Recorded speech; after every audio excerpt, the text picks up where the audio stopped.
From the shores to the cities, every arrival matters. this is the Atlantic Arrival Podcast. Welcome everyone, my name is Aduke and welcome to today's fresh episode. Today we have a fantastic guest, as you can tell, in our midst, and he's going to be talking about so many very interesting topics. But before we proceed, I'm going to introduce my co-host here. Maruf, introduce yourself to our lovely... Hey guys, this is Maruf from Moncton, New Brunswick, and thank you so much for watching this. We're super excited today with this brand new episode, and we have a lovely guest with us who's going to introduce himself in a second.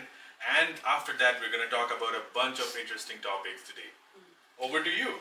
Oh, thank you so much guys for the invitation. My name is Brijesh Thamelia and I am a registered immigration consultant RCIC IRB, and today I am with these two lovely hosts to speak about immigration matters. Can we give him a round of applause? Yay!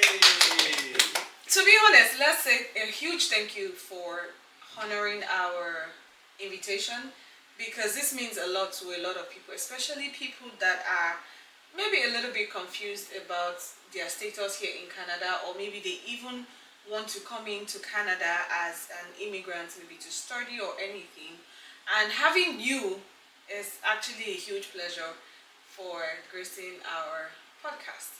Exactly. So I'm sure Maruf is very excited. Super excited because it's a topic that I love and I'm really concerned about also with our current status. I would actually want him to introduce himself. Give us a little bit background of where you're coming from. How long you've been in Canada? I mean, your story about being in Canada. So, I love to talk about history, and for Let's that, begin. I'm gonna go back to the history. Going back to 2014, and I always wanted to go abroad and do something, but then something came out and I had to drop that plan. And then COVID came. We always love to talk about that. COVID. And then me and my wife decided, and this is a lot, let's go and explore the world. And so we decided to come to Canada around 2019. Okay. And before that, my immigration journey starting from myself securing the admissions here in Canada University. So you came in as an international student? Absolutely. And when I was preparing for my IELTS, I also learned that this is something I'm interested for.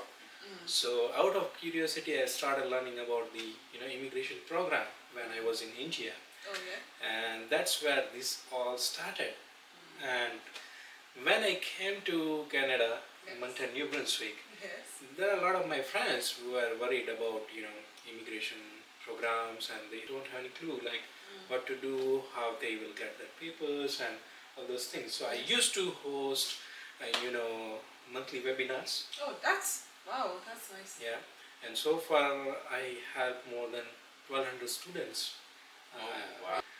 Because I invite them, they jump on the call, they ask, okay, how to get a driving license there, how to get a SIN number, where to open the bank account, where to go for the help and all those things.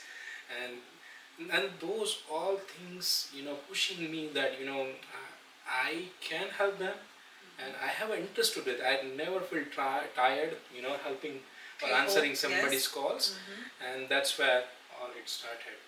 That's really interesting to see, and I'm really happy to see that you have helped so many individuals. 1,200 plus, that's a big number, and I think the number is growing every single day. Absolutely. Now that you are fully into this business and trying to support the newcomers and aspiring Canadians. So tell us a little bit about, based on your experience, how has been the immigration status evolving throughout the few years, and what is the situation in New Brunswick? So back in 2020, when we came as an international student here, and at that point of time, the programs were very easy, I would say, and very attractive. Like, we were not worried about getting permanent residency in Canada, in fact, in that point of time. And since the COVID, we needed a lot of people. Government has launched many programs which was attracting a lot of newcomers and different people from different landscapes, and everybody just wanted to come to Canada. And at that time, I still remember in 2021, government launched TR to PR program. Imagine that, Maruf. Yeah, temporary Yeah, residency. Good old days. Yes. And at that time, imagine that you are a student and you hear that as a student you are getting a permanent residency, and you'll be like out of the cloud, like, wow. Yeah. When I'm a student, I'm gonna get my permanent residency Yes. card. And from that, I think back in 2023, close to 2024, we found out that the jobs are less, unemployment rate is going higher and higher, and then that's where we think that we need to cut our immigration programs. Right. And that's where things becomes a little bit tricky. And today's time, I would say, it's tough to cross that breach, which was very, very easy Before. Yeah, absolutely. And now it's very tough. All right. So we understand that because we all go through the same journey. Yes. One of the things that a lot of our audience would like to know is that although it's becoming more and more difficult in terms of their immigration process and the journey, but Canada has a lot of provinces that has its own rules. What do you think New Brunswick is offering compared to other provinces, and does that make New Brunswick a lucrative choice for the aspiring immigrants? Definitely, very good question, Maruf. I would say, I'm very grateful to this province because it gives me a platform, gives the platform to many, many newcomers. And with this province, they launched the New Brunswick Skilled Worker Pathway Program, where you just work for a 6 month for any company. We're supporting you for the PR by helping with the NB-PNP 004 form. Okay, that's called as an employer support form. Okay. And if you are getting that from the employer, you can straight away apply for PR. Okay. However, there are certain conditions. PR Yeah. is permanent residency for those that do not know what PR means. Thank you so much. For Elaborating on that. yeah, absolutely. And what happened actually is a lot of people were attracted to this program. They came here, and they had to, somewhere stop taking an application under the food and retail sector, where a lot of newcomers were working, and then now they have to find a new base to become a peer. Oh my God. So this NB004 form that they have to fill, which is in other way the employer support that you mentioned, would that require the employer to make some sort of payments or investments for the candidate applicant? No, there's no payment, I would say. I think one of the things that they do is that they prorate the payment, even if they have to make the payments. Sometimes the employer, for example, if the fee is like maybe $300, for example, and they are not paying out of their pockets, they take out from your paycheck over a period of time. I believe so. No. They don't? No. They That's don't. a good question. Absolutely. And now you know No, that you did not know that, right? Now I know. Thank God he's here. So yes. So that is called as a compliance fee, which is a $230, and it comes to the time where somebody is on postgraduate work permit, which you get after the study. Yes. And if you want to extend your permit beyond 3 years, then employer supports you with the work permit extension support, Okay. and then they pay $230 from their pocket. They are not allowed to charge from the candidates. Oh really? Oh yeah. That's good. Interesting. That's good because normally, I mean, I think that's actually right. I'm not saying you were not right, but I know that some of these companies actually get grants from the government to bring in, and if they are going to have to hire somebody from outside of Canada now, they get support from the government, Am I right or wrong? I don't know. I don't want to say what is wrong. No, really, really good. Guys, we are touching a really, really good points, and I think we're gonna get a good clarity on those things. Like, Please. for an example, one of my local friend, I met him on the coffee, and he said, a lot of people are losing their jobs. It's just a casual conversation. Conversation, yeah. And I said, I think, what is the reason for that? He said, government is subsidizing the wages for the foreign worker, and that's why a lot of people are losing their jobs. I said, let me give you a clarity on that, And he said, what? I said, see, there are two kind of immigration happen to our province. First one is the economic immigration. Okay. So economic immigration is where, like an international student or temporary foreign worker who comes here, use their skill for the employer, and that get paid. Or as an international student, you bring certain money, you pay the fees, you show the proof of fund that after the studies you have a chance to be a successful in Canada. You will gonna buy house, or you're gonna establish your family, which will generate which will make our local economy strong, right? So that's called as an economic immigration. Right. And to hire an economic immigration people, you don't get subsidies. And he was shocked. So the second one, where companies get subsidized. For an example, a countries like in a war kind of situation. Okay, so let's say Afghanistan, Ukraine, and we need to help people like the refugees who can come here and establish themselves in Canada. So at that time, government launched some projects like if you hire these people to work for you, then we're gonna subsidize some of the wages. Oh, okay. So that's where the two pathways has been created. Yeah. So and then he was thinking, yeah, that make more sense because these people doesn't have anything over there. They are in a war kind of situation, exactly, yes. and once they are here, they need to earn, absolutely, living too, and establish their families. And that's why government has launched those projects. But oftentimes, we mix the things and Okay. So I would like to ask, if someone is just starting out their immigration plan, what kind of advice are you going to give to the person just starting to, maybe the person wants to relocate to New Brunswick? What are the pathways that are available for people that are interested in moving to New Brunswick? Amazing, thank you. That's very nice questions. So there are basically three main pathways.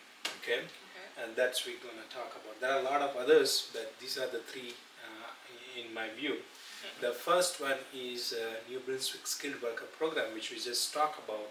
The second one is NB Express Entry Stream. That's the New Brunswick Express Entry Stream. Absolutely. Okay. So what you need is 1 year of experience in New Brunswick under Tier 0, 1, 2, 3 job, and you can go for that pathway. Okay. And the third one is Atlantic Immigration Program. Hot topic. I would like to know, when you say Atlantic Immigration Pathway, does it cover the other Atlantic provinces, or it's New Brunswick focus now? So AIP contains the 4 provinces, okay? New Brunswick, Nova Scotia, PEI, Newfoundland and Labrador. So AIP has a 2 stream. Okay, first one is a student stream. So basically, a student is studying for Atlantic University and College, which is public, which is DLI listed, which is where you get a postgraduate work permit. After the study, you can go for that pathway. The benefit for that one is you don't need to show any prior experience. Okay. You just get an employer, just get a job offer from the designated employer, and you go for it. Nice. Whereas the other stream, which is called as a Atlantic Immigration Program Experience Stream, you need 1 year of experience in the field where you are receiving a job offer. So, for an example, let's say you have experience as a cook, and some restaurants here in Moncton is looking for a cook which is designated employer, Yeah. he that guy can or the restaurant can issue the job offer to you, and you can apply for PR. As long as you have an experience from outside of Canada, right? It doesn't have to be within Canada. Absolutely. Okay. Outside Canada, inside Canada, doesn't matter.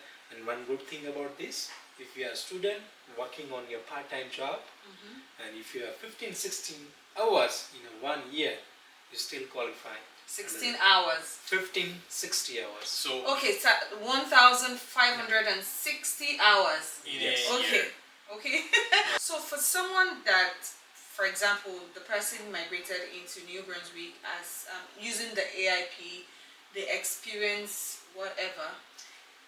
Now, if you're now thinking, I want to explore the rest of Canada, for example, your designated employer is in New Brunswick. Maybe they have, let's even say they have a branch in Nova Scotia, and you're thinking of moving to Halifax, that is in Nova Scotia. Is it possible for the person to migrate to another province outside? Well, the province has to be within the Atlantic provinces, so, but do you think it's possible for the person to move? Very intelligent question. Okay, again, the thing is, so let's say if I'm an employer from Atlantic Canada, and I have 3 branches in 3 different provinces of Atlantic Canada, yes, I can move around. I still need to inform if my PR file is in process. Okay. I still need to inform that, I'm working on here, and here. But let's say if I want to go to British Columbia, in that case, you cannot. So that program is launched because we can retain a population in Atlantic Canada. Yeah. They can sustain here and they can grow their family, and we can have a good economy in Atlantic Canada. However, after your PR, you establish yourself after 2 years, you feel like, you know what, as a cook I'm making around 50K, and as a cook I'm making 100K in British Columbia. Yeah. Nobody is stopping you going there, because under Canadian Charter, you have rights to live anywhere. Yeah, anywhere, yes. You can stay anywhere, you can work anywhere. But the problem happens when people use this program as just migrating to the province. Yes. They never seen the Atlantic Canada and just go away to British Columbia or Ontario, or Alberta. That's where the problem The is. problems. So what are the repercussions for the people that decide that, I'm tired, or I just wanted to experience New Brunswick or the Atlantic provinces and I am done. I want to go to another place that has more, let's quote and unquote, more job opportunities and all that. What are the penalties? Yeah. So let's say you came here in Moncton through AIP program. You stayed here for 1 month or 2 months, and then you say, okay, I'm done exploring New Brunswick. I want to go out. That's where problem occurs. And just to answer that, so let's say I'm applying for my citizenship, right? Yeah. And they will question my, I would say ethics. When you wanted to come to Canada, You said you love. you love Atlantic province, and that's why you came here Okay. through PR. And after 2 months, you'll be like, oh, I had Atlantic Canada, now I want to explore other things. Okay. So this will be the first one. Second one, Atlantic Immigration Program Office has an authority to send you later, official letter stating where you are at currently. Send us your address. We would like to retain you in Atlantic province. So does it mean that the person will be paying, for example, if the person successfully leaves the Atlantic province and gets a job, for example, in British Columbia or maybe Ontario now, and they have to pay taxes, are they going to be paying taxes in 2 places? They are not, so that's what I'm saying, like, you are not allowed to move. Yeah. Because you choose this program to Yes. establish you and your family in Atlantic Canada. But again, you are not going to pay two taxes because you only pay one provincial tax. Right. So I have a question for you, and it is regarding the career path opportunities. Tell us what are the top 3 or 4 or maybe 5 areas or industries where people should look into in terms of building their career here in New Brunswick. Sure. We're just gonna take a list now. Sounds Okay. interesting. Yes. So, healthcare, Okay. trades, Okay. education. These are the 3 Main. most, where you should look for. Oh, that's interesting. So you say healthcare first. Healthcare. Yeah. Can you give us an insight as to what are the opportunities look like and what does the future look like for all of them actually? Yeah, the first one, healthcare, it's in high demand. Like, we need a physician, we need a nurses. Oh, yeah. Have you Will ever gone to the emergency? Oh my God. Not me, Yes. but my friends went and I have been there with Yes. them. It's frustrating. I have been there 3 times. The 3 times insane. No. Okay.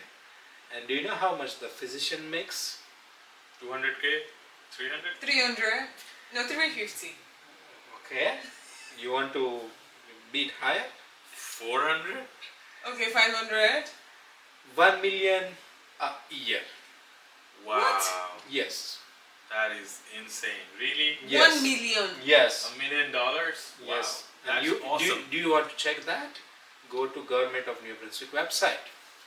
The salaries are I'm listed checking it there. right away because no wonder I'm broke.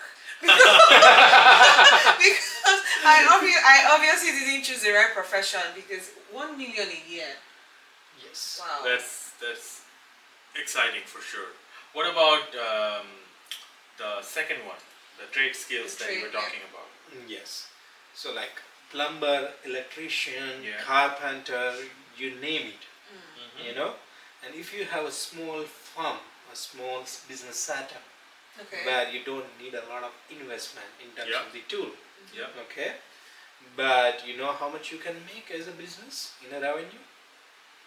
$1 million maybe? In trades, Yeah. those guys make a lot of money. Oh. You don't know. They look all. They do. People usually look It's down also on. in very high demand, Yeah, and we yeah. can see they are paid very, very high compared to many other jobs. I see. I have a friend. I'm been friends with couple of trades, Yeah. small companies. They are Yes. making around 2 to 5 million. Ooh, In a year. Yes, in revenue. that is insane. Wow. So I that's changed number my 2. mind. I changed my Change- mind.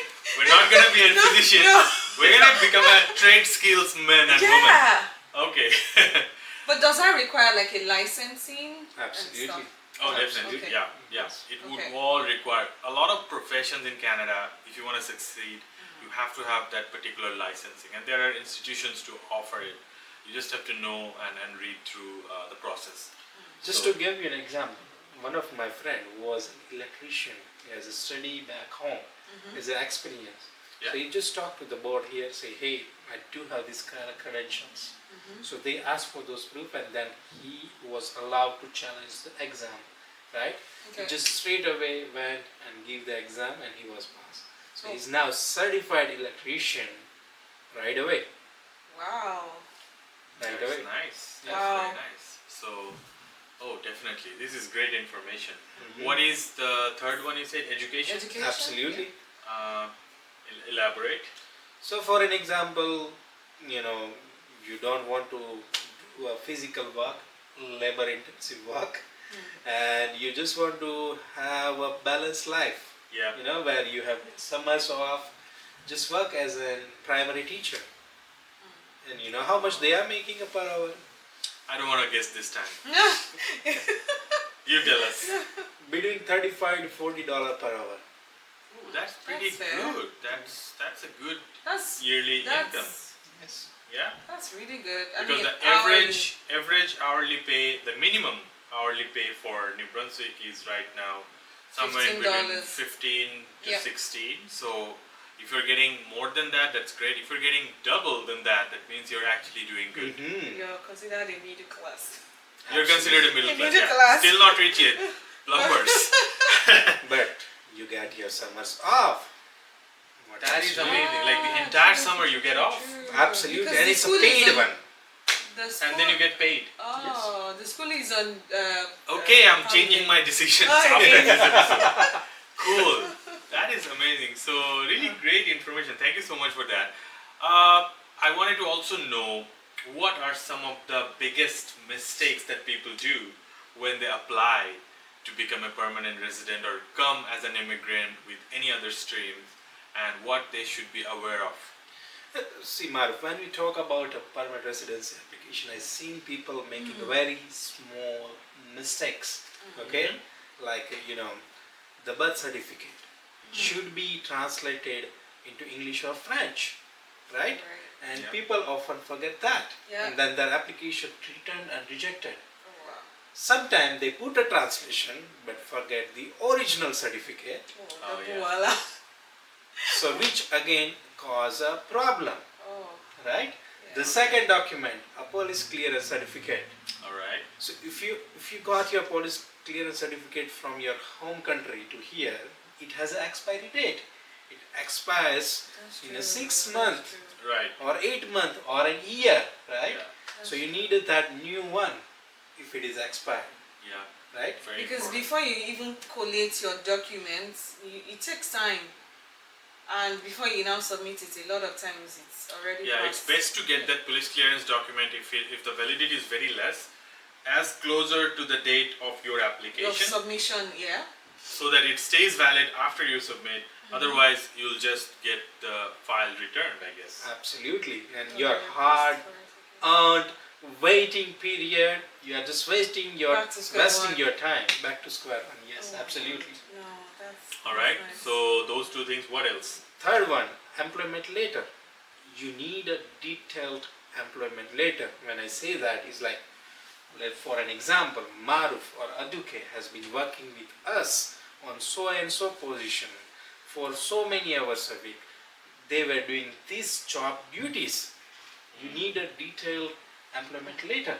And many times just people put their offer letter and assume that they have provided enough employment evidence.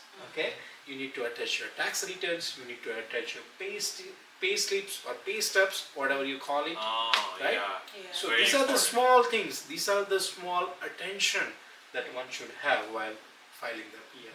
You're right. Absolutely. Yeah. If you cannot prove your employment, then it's just a loss for your end.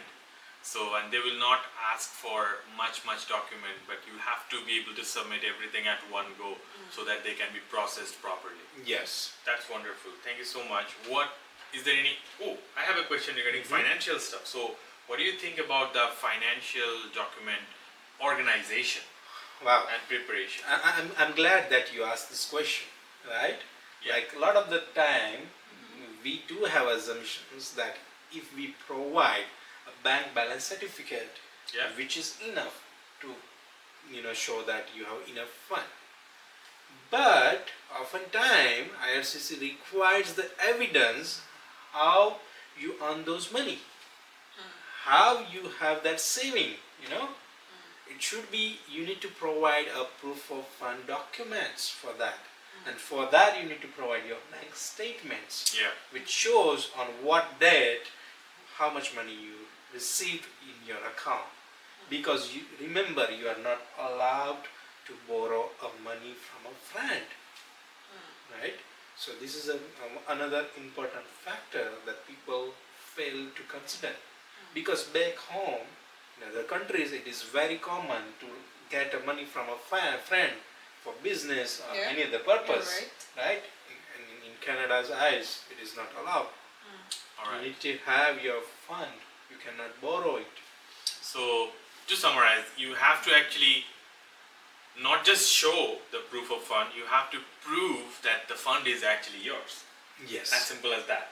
Yes. And I also think this is also, it's like when you're compiling your documents, have it at the back of your mind that this person doesn't know me, so I need to do everything like the way you're going to explain to a layman. like you're talking to a baby, that okay, this is how this went, because a lot of times we just assume they are supposed to know, but that's not, their job is not there to guess for you. Yes. You have to do everything yourself, because if you don't do it, they are moving on to the next person, and then your file is waiting the next 1, 2, 3 years. Absolutely. Awesome. So the last thing that I want to know is your opinion, your expert opinion, because you're in the industry. What does the future look like for immigration in New Brunswick? And one last question from my side would be, what does the future look like for immigration in New Brunswick in terms of the policies that might change, or if you're foreseeing anything as an expert in the industry, and what are the preparation that the future immigrant for New Brunswickers, New Brunswick, would need to look at? Another great question, my friend. Thank you. Now, if you want to see the future of the immigration, we need to check the past, right? Okay. In the past, the immigration policies were so friendly, you know? And I remember last year there were programs where to have 60 points in order to apply for province nomination program. Now it's changed that you need a 6-month experience with the employer before you can apply for PNP, right? And now I'm suspecting next year, in the future, They will change it again. they will change it again. Every year they change the policy for the immigration to meet the current market needs. Okay, and when I'm looking the number between the French immigrants and the English immigrants, right? The Canada is bilingual, Yes. and the number was surprising high for the English speaker compared to the French one. Now as a Canada, they want to have that balance, right? Okay. When they focus on their immigration policy. Right. Okay. So they're gonna focusing more on the French speaker in coming few days or few years, I would say. Right? That's one So if you want to immigrate to New Brunswick, I would say focus more on the French side. You learn the French skills. Okay? So learning the French, learning how to speak and communicate in French should be your top priority for moving to New Brunswick, because I'm in New Brunswick, and New Brunswick is literally the only official bilingual province. So you need to take note of that, because priority is given to people that are bilingual. If you speak just English like me, a lot of times you're limited to, you see fantastic job offers, you almost speak, and then you see bilingual. Bilingual. Yeah. And I'm sure every one of us will be in that, was in that boat in the past, right? We all have been through. Yeah, and an important thing, just to mark that why you need to come to New Brunswick, and I'm gonna sell out New Brunswick now. Oh my God! Yes. Okay. Yes. Let's focus. Okay. The reason the nomination processing period in New Brunswick is higher. It's higher in the sense the quality is higher.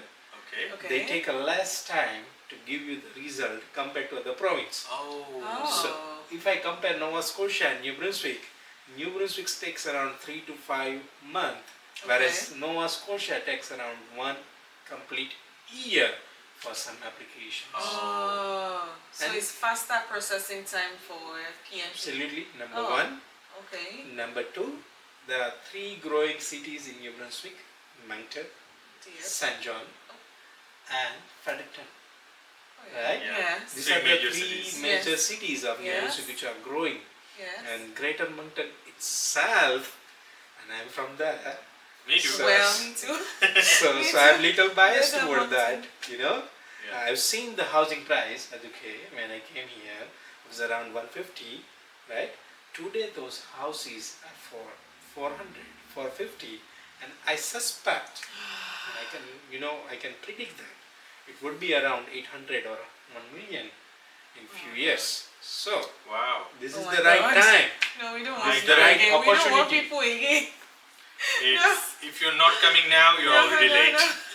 All right, that's great information. So it's very attractive in terms of processing times, and people can actually spend much less time and still get their PR and other pathways achieved.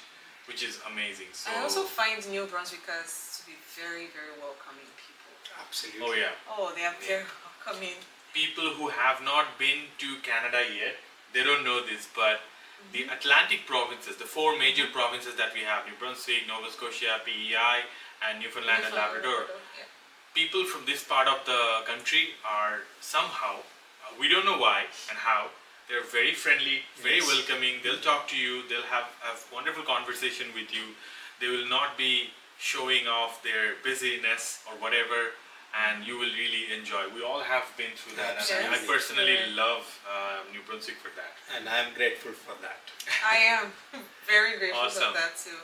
So with that, we would like to thank you again for coming to our show. You are our very first guest. We are taking a lot of time, we know, but there are a lot of behind the scenes happening that you guys have missed. No, we have a lot of stories to tell at the Yes. end of the day. And we really appreciate you coming here with us, Brijesh. No, I really thank both of you. Thank you so much. Yeah, thank you for having me here and getting that great talks and the time that we spent together on these podcasts.